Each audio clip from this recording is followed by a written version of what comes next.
This is an introduction to Chapter 3. In Chapter 3, we're going to learn about adding and subtracting unlike fractions. You might be wondering what an unlike fraction is, and if you aren't sure, let's take a quick look. First of all, let's take a look at like fractions. Like fractions have the same denominator. So if you look over here, we have one orange box out of 4. So it's 1 out of 4 or 1/4. Here we have 2 orange boxes out of 4, so it's 2 out of 4 or 2/4. Those fractions are like because they have the same denominator. Unlike fractions have different denominators. So this is 1/3, one box is colored in out of 3, 1/3, 3 is the denominator, and this is 2/5. So 1/2 out of 5, so 2 out of 5 is written as 2/5. It's a lot easier to do addition or subtraction if we have like denominators. It's easy to say 1/4 and 2/4. That would be 3/4. It's a little bit more difficult when you don't have the same, when you have unlike fractions because they have different denominators. In this chapter, we're going to learn how we can add and subtract numbers that have unlike denominators. We're also going to understand the relationship between fractions, mixed numbers, and remember a mixed number would be a number that has a whole number like 1 and a fraction like 1/2, or a whole number 3 and a fraction 3/4. We're going to learn about division expressions, and you're going to learn a little bit more about decimals. So let's start by taking a look at a little video. Okay, let's see. I have 3 kids here, and I have 6 z-bars. How would I divide these 6 bars equally among the 3 kids who are here? Take a minute and think about that.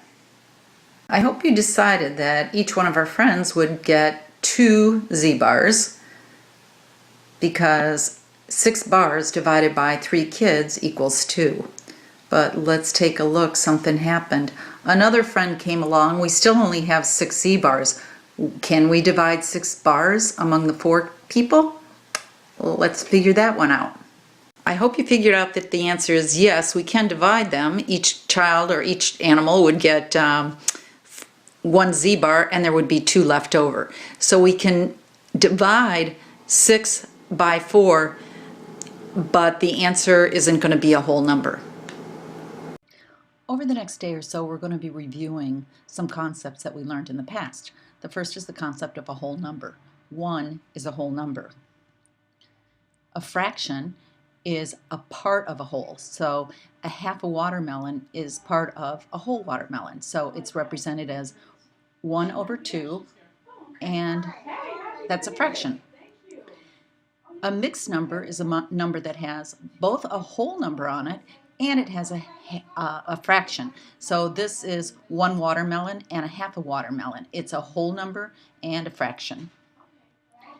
And a mixed number. We have 2 watermelons here, and we have a half a watermelon. The wholes are represented here, the number 2, and those are whole numbers.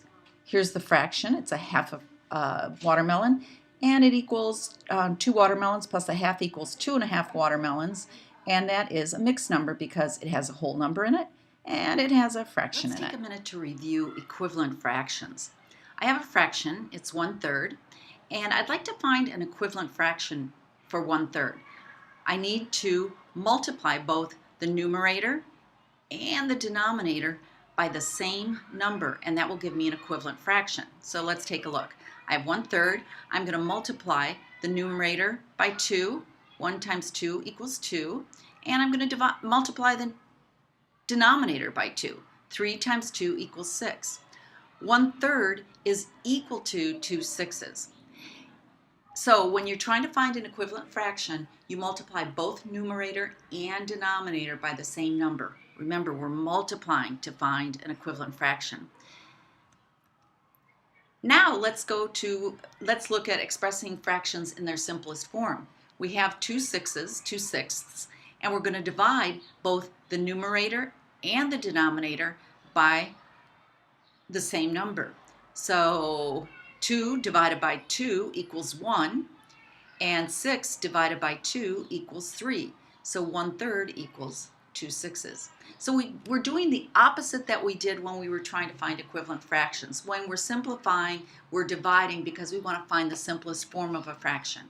Remember, it's really important to simplify your fractions when you're doing your word problems, because you'll get points off if you don't simplify, even if the answer is right. Okay, and remember that when we're when we're dividing to find the simplest form, or if we're multiplying by to find an equivalent fraction, remember that when we're doing that by 2 over 2, 2 over 2 is essentially 1. So, and you know that whenever you multiply anything by 1, it turns out to be its own number. So really, when you do the division or you do the multiplication, when you do it by the same number, the numerator and the denominator, you divide or multiply by the same number. It's essentially like multiplying or dividing by 1. So it really doesn't make a difference to the number. The last thing I want to do is review how we can represent fractions on a number line. I've made a number line, and I've started with 0 here, and I've broken my number line into 12ths, 12 equal sections. When you get out a piece of paper, will you please get out a piece of paper and do the same thing? Make a number line and break it up into 12ths, just like I've done here.